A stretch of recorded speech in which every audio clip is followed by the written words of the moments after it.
Hello दोस्तों, जितने भी स्टूडेंट है वो चाहे बिहार बोर्ड के स्टूडेंट हैं या फिर यूपी बोर्ड के, सभी 10th क्लास वाले स्टूडेंट के लिए वीडियो बहुत ही ज़्यादा खास बनने वाली है। जी हाँ दोस्तों, इस वीडियो में मैं आप लोग को सॉल्व कराने वाला हूँ फिजिक्स यानी भौतिकी का फर्स्ट लेसन यानी प्रकाश का परावर्तन का सभी ऑब्जेक्टिव क्वेश्चन। जी हाँ दोस्तों, तो आप लोग वीडियो को जरा सा भी स्किप मत कीजिएगा और पूरा वीडियो को जरूर देख लीजिएगा। फिर आप लोग को ऑब्जेक्टिव कहीं से भी पढ़ने की कोई जरूरत नहीं होगी। देखिए, फर्स्ट नंबर क्वेश्चन है, दर्पण सूत्र है, तो option number D is right answer. 1/v + 1/u बराबर 1/f। ऑप्शन नंबर डी होगा करेक्ट आंसर। देखिए, 2 नंबर क्वेश्चन क्या कहता है। 2 नंबर क्वेश्चन है, किस दर्पण में केवल आभासी प्रतिबिंब बनेगा? तो समतल तथा उत्तल दर्पण में केवल आभासी प्रतिबिंब बनेगा यानी सीधा। देखिए, 3 नंबर क्वेश्चन है, समतल दर्पण में प्रतिबिंब की प्रकृति क्या होती है? तो समतल दर्पण में प्रतिबिंब होता आभासी तथा बराबर। आभासी मतलब काल्पनिक तथा बराबर। Option number D is right answer. देखिए, 4 नंबर क्वेश्चन क्या कहता है। देखिए, 4 नंबर क्वेश्चन कह रहा है, गोलीय दर्पण की फोकस दूरी उसकी वक्रता त्रिज्या की आधी होती है। Option A is right answer. देखिए, नेक्स्ट क्वेश्चन है 5 नंबर, प्रकाश तरंग उदाहरण है तो विद्युत चुंबकीय तरंग का। Option number B is right answer. देखिए, 6 नंबर क्वेश्चन है, प्रकाश के परावर्तन के कितने नियम है? तो 2 नियम है। Option number B is right answer. देखिए, नेक्स्ट क्वेश्चन है क्वेश्चन नंबर 7, और क्वेश्चन नंबर 7 कह रहा है, किस दर्पण में बड़ा प्रतिबिंब बनता है? तो अवतल दर्पण में। इसी कारण अवतल दर्पण को हजामती दर्पण के रूप में भी प्रयोग किया जाता है। देखिए, 8 नंबर क्वेश्चन है, गोलीय दर्पण में फोकसांतर एवं वक्रता त्रिज्या के भी संबंध है, तो एफ बराबर होगा r/2। देखिए, 9 नंबर क्वेश्चन है, समतल दर्पण द्वारा बना प्रतिबिंब होता है तो काल्पनिक। Option number B is right answer यानी सीधा। देखिए, 10 नंबर क्वेश्चन क्या कहता है। 10 नंबर क्वेश्चन कहता है, दाढ़ी बनाने में कौन सा दर्पण उपयुक्त होता है? तो अवतल दर्पण, जिसे हजामती दर्पण भी कहा जाता है। देखिए, 11 नंबर क्वेश्चन है, परावर्तन के नियम से निर्धारित होता है तो आपतन कोण बराबर परावर्तन कोण। Option A is right answer. आप लोग यहाँ पर देख सकते हैं ऑप्शन ए लिखा हुआ है, option A is right answer. देखिए, 12 नंबर और नेक्स्ट क्वेश्चन है, किसी दर्पण के सामने आप चाहे जितनी दूरी पर खड़े हो आपका प्रतिबिंब सीधा ही बनता है। संभवतः दर्पण है तो वैसा दर्पण होता है या तो उत्तल दर्पण या समतल दर्पण, क्योंकि उत्तल दर्पण तथा समतल दर्पण में ही हमेशा सीधा प्रतिबिंब ही बनता है यानी काल्पनिक प्रतिबिंब ही बनता है। देखिए, इसका ऑप्शन नंबर कितना सही होगा।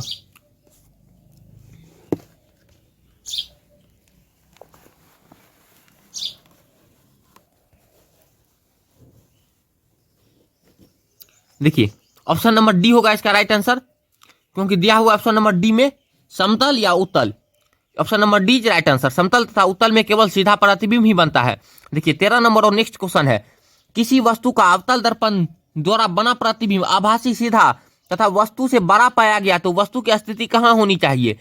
जब भी आभासी और सीधा तथा आवर्धित प्रतिबिंब बनता है तो दर्पण तो वस्तु रखा जाता है दर्पण के ध्रुव तथा मुख्य फोकस के बीच यानी option number D is right answer.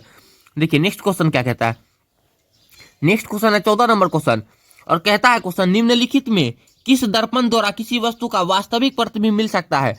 तो वास्तविक प्रतिबिंब केवल एक ही दर्पण द्वारा बनता है, वो है अवतल दर्पण। Option number C is right answer. देखिए, नेक्स्ट क्वेश्चन है, उत्तल दर्पण द्वारा बना प्रतिबिंब होता है तो हमेशा सीधा। इसी कारण उत्तल दर्पण का प्रयोग गाड़ी के साइड मिरर में किया जाता है यानी वाहन के साइड मिरर में। देखिए, नेक्स्ट क्वेश्चन है, अवतल दर्पण में आवर्धित काल्पनिक प्रतिबिंब बनने के लिए वस्तु को कहाँ रखा जाता है? तो अवतल दर्पण में जब भी आवर्धित और सीधा प्रतिबिंब बनता है तो वह वस्तु रखा जाता है एफ के भीतर यानी फोकस दूरी के भीतर यानी option B is right answer. देखिए, नेक्स्ट क्वेश्चन क्या कहता है। नेक्स्ट क्वेश्चन है क्वेश्चन नंबर 17, और क्वेश्चन नंबर 17 कहता है, एक गोलीय दर्पण द्वारा बने प्रतिबिंब का आवर्धन ऋणात्मक हो तो प्राप्त प्रतिबिंब उल्टा होगा। जब भी आवर्धन ऋणात्मक होती है तो प्रतिबिंब उल्टा बनता है। देखिए, 18 नंबर क्वेश्चन है, सोलर कुकर में व्यवहार किया जाता है तो अवतल दर्पण का। Option number A is right answer. देखिए, नेक्स्ट क्वेश्चन क्या कहता है। नेक्स्ट क्वेश्चन है 19 नंबर क्वेश्चन। 19 नंबर क्वेश्चन कह रहा है, मोटर चालक के सामने दर्पण साइड मिरर लगा होता है तो उत्तल दर्पण का, क्योंकि उत्तल दर्पण में हमेशा वस्तु का सीधा प्रतिबिंब ही प्राप्त होता है, इसी कारण साइड मिरर के रूप में उत्तल दर्पण का प्रयोग किया जाता है। जी हाँ दोस्तों, अब देखिए दोस्तों, नेक्स्ट क्या क्वेश्चन है, सर्च लाइट का परावर्तक सतह होता है तो सर्च लाइट का परावर्तक सतह होता है अवतल दर्पण का। Option B is right answer, अवतल दर्पण का। आप लोग यहाँ पर देख सकते हैं option B is right answer, option B. देखिए, 21 नंबर है, प्रकाश की किरणें गमन करती है तो सीधी रेखा में। Option A is right answer, सीधी रेखा में। उत्तर ए, यहाँ पर आप यहाँ पर भी देख सकते हैं option A is right answer. देखिए नेक्स्ट क्वेश्चन क्या कहता है। नेक्स्ट क्वेश्चन है 22 नंबर क्वेश्चन, और 22 नंबर क्वेश्चन कह रहा है प्रकाश की किरणें गमन करते। देखिए दोस्तों नेक्स्ट क्वेश्चन है प्रकाश तरंग उदाहरण है तो विद्युत चुंबकीय तरंग, option B is right answer, विद्युत चुंबकीय तरंग का। देखिए 23 नंबर क्वेश्चन है निर्वात में प्रकाश की चाल होती है तो 3 गुना 10⁸ मीटर प्रति सेकेंड, यानी 3 गुना 10⁸ मीटर प्रति सेकेंड होता है निर्वात में प्रकाश की चाल, option A is right answer. देखिए नेक्स्ट क्वेश्चन क्या कहता है 24 नंबर क्वेश्चन, काल्पनिक प्रतिबिंब हमेशा सीधा होता है, option A is right answer, सीधा होता है। देखिए 25 नंबर क्वेश्चन क्या कह रहा है। 25 नंबर क्वेश्चन कहता है किसी वस्तु का आवर्धित काल्पनिक प्रतिबिंब बनता है, आवर्धित और काल्पनिक, यानी आवर्धित बड़ा और काल्पनिक या सीधा आभासी, तो अवतल दर्पण में ही एकमात्र दर्पण अवतल ही है जिसमें आवर्धित और काल्पनिक प्रतिबिंब बन सकता है, option A is right answer. चलिए दोस्तों नेक्स्ट क्वेश्चन देखते हैं।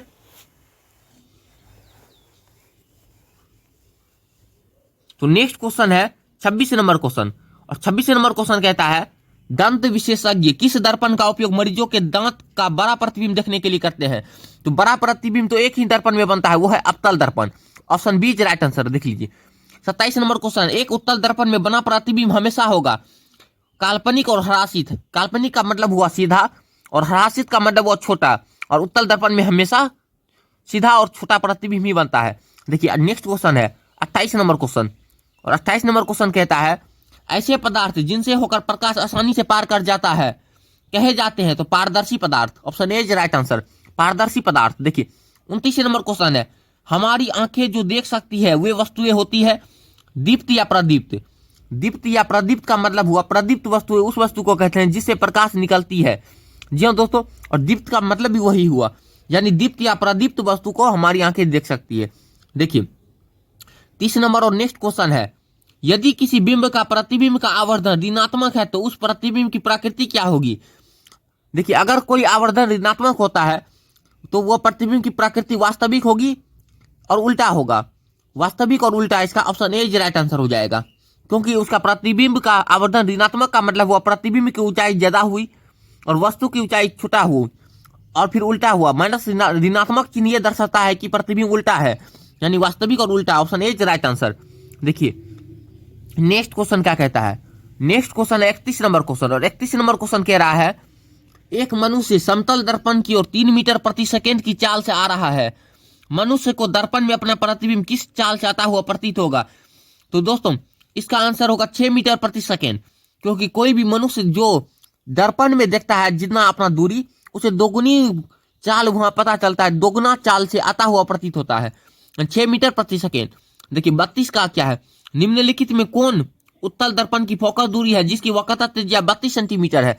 आप लोग जानते हैं कि एफ बराबर होता है r/2, यानी फोकस दूरी वक्रता त्रिज्या की आधी होती है, यानी इसका आधा हो गया 16 centimetre, option C is right answer. आप देख सकते हैं option C is right answer. देखिए नेक्स्ट क्वेश्चन और 33 नंबर क्वेश्चन क्या कहता है। 33 नंबर क्वेश्चन है संयुग्मी फोकस संभव है केवल अवतल दर्पण में। युग्म में फोकस होता है केवल अवतल दर्पण में, option B is right answer. देखिए 34 है एक उत्तल दर्पण की फोकस दूरी 20 सेंटीमीटर है, इसकी वक्रता त्रिज्या होगी, तो फोकस दूरी की दुगनी होगी वक्रता त्रिज्या, यानी 20 दूनी 40 centimetre, option D is right answer.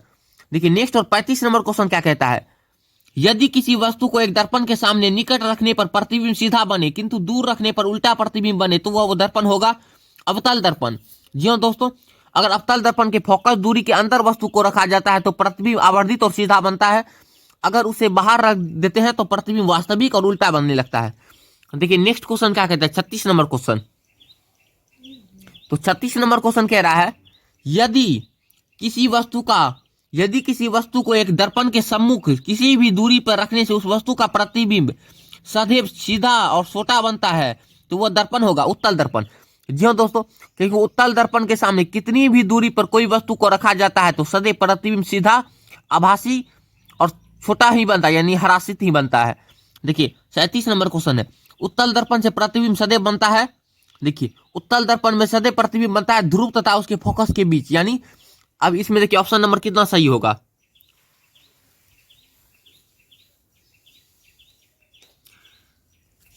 देखिए दोस्तों इसका ऑप्शन देखिए ध्रुव तथा फोकस के बीच, यानी option number C is right answer. उत्तल दर्पण में जब भी प्रतिबिंब बनता है तो ध्रुव तथा फोकस के बीच ही बनता है। देखिए नेक्स्ट क्वेश्चन 38 नंबर क्वेश्चन, किसी वस्तु को हम तभी देख पाते हैं जब वह वस्तु प्रकाश को परावर्तित करे, क्योंकि जब भी कोई वस्तु को हम देखते हैं तो वह वस्तु कोई भी प्रकाश स्रोत से आती हुई प्रकाश उस वस्तु से टकराती है, वह वस्तु उस प्रकाश को परावर्तित करती है, जो प्रकाश हमारे नेत्र के नेत्र गोलक पर पहुंचता है और हम उस वस्तु को देख सकते हैं। देखिए 39 नंबर क्वेश्चन क्या कहता है, किस दर्पण में वास्तविक प्रतिबिंब नहीं बन सकता है? तो समतल दर्पण में वास्तविक प्रतिबिंब नहीं बन सकता है। और दोस्तों आप लोग को याद रखना है कि यहाँ अगर ऑप्शन में उत्तल दर्पण भी दिया रहेगा तो उत्तल दर्पण भी राइट आंसर होगा, क्योंकि उत्तल दर्पण में भी वास्तविक प्रतिबिंब नहीं बन सकता है।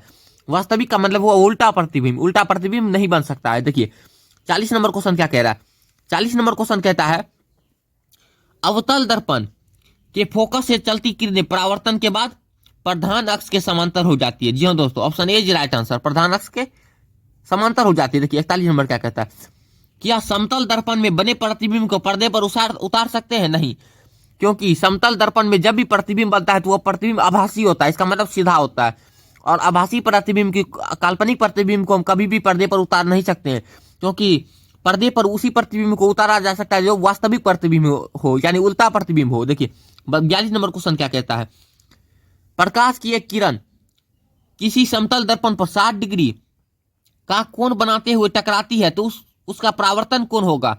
तो आपतन कोण बराबर होता है परावर्तन कोण, परावर्तन के नियम से। इसी कारण जब अगर आपतन कोण 60 डिग्री है तो परावर्तन कोण भी होगा 60 डिग्री ही, यानी option A is right answer. देखिए 43 नंबर क्वेश्चन क्या कहता है, 43 नंबर क्वेश्चन कहता है गोलीय दर्पण के परावर्तन पृष्ठ की वृत्ताकार सीमा रेखा का व्यास कहलाता है तो वक्रता त्रिज्या। वक्रता त्रिज्या का परिभाषा ही होता है गोलीय दर्पण के परावर्तन पृष्ठ की वृत्ताकार सीमा रेखा का व्यास वक्रता त्रिज्या कहलाता है। Option B is right answer. देखिए नेक्स्ट और अंतिम क्वेश्चन है 38 नंबर क्वेश्चन, समतल दर्पण से किसी वस्तु का प्रतिबिंब आभासी बनता है। जी हाँ दोस्तों, समतल दर्पण में किसी भी वस्तु का प्रतिबिंब सदैव आभासी यानी सीधा ही बनता है। तो दोस्तों उम्मीद करता हूं कि आप लोग को वीडियो बहुत ज्यादा पसंद आई हो। अगर वीडियो पसंद आए तो वीडियो को लाइक जरूर कीजिएगा, और चैनल पर पहली बार आए हैं तो चैनल को सब्सक्राइब करके बेल आइकन को दबा दीजिएगा। यहाँ पर 10th क्लास का ऑल सब्जेक्ट का फिजिक्स, केमिस्ट्री, बायोलॉजी, मैथ यानी साइंस, सोशल साइंस सभी ऑल सब्जेक्ट का आपको सोल्यूशन मिलेगा, ऑब्जेक्टिव सब्जेक्टिव सभी क्वेश्चन मिलेगा। तो जल्द ही मिलते हैं नेक्स्ट वीडियो में, तब तक के लिए जय हिंद, वंदे मातरम।